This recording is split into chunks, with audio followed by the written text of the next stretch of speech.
আসসালামু আলাইকুম এভরিওয়ান। আপনাদের কাছে আজকে একটি বিষয় শেয়ার করব। এই ভিডিওটাতে দেখেন সবাই একসাথে মসজিদে প্রবেশ করছে জুতা নিয়ে। তো মহিলাটা সম্ভবত এমপি কিংবা মেয়র হবে। তো জুতা নিয়ে প্রবেশ করা আপনাদেরকে কাহিনীটা বলবো। আগে আপনাদেরকে একটা বিষয় শেয়ার করতেছি।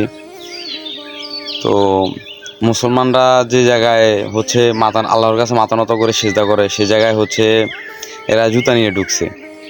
এখন হচ্ছে বিষয়টা আমার কাছে একদমই ভালো লাগে না, আপনাদের কাছে ভালো লাগার কথা না। আরেকটা কথা হচ্ছে, এগুলা যদি বিদ্যুৎ মেরে দেখে তারা হচ্ছে এগুলা নিয়ে হাসাহাসি করবে। এটা অবশ্যই আমাদের জন্য লজ্জাজনক বিষয়।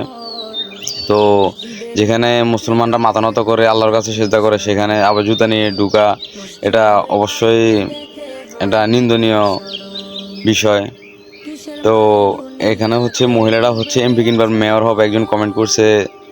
তো সে বলতেছে যে আপা মসজিদ উদ্বোধন করতে গেছে। আমার কথা হচ্ছে উদ্বোধন করতে গেছে ভালো কথা, সেখানে হচ্ছে উদ্বোধন করতে গেলে এটা তো মসজিদটা কমপ্লিট হয়েছে। একটা কমপ্লিট মসজিদে কিভাবে জুতা নিয়ে ঢুকছে? এটা যদি কমপ্লিট না হতো তাও তো একটা কথা ছিল, একটা কমপ্লিট মসজিদে কিভাবে জুতা নিয়ে ঢুকে। আর একটা কথা হচ্ছে,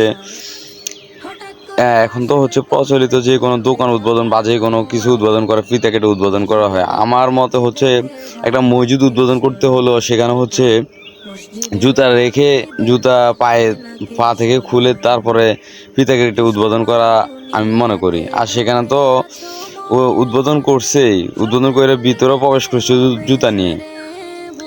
আর এই লোকটা কীভাবে এই কমেন্টটা করলো আমার সেটা মানে মাথায় ঢুকতেছে না। তো সবাই যার যার জায়গা থেকে প্রতিবাদ করেন। এগুলো হচ্ছে সবার সব সামর্থ্য থাকে না, তো কিছু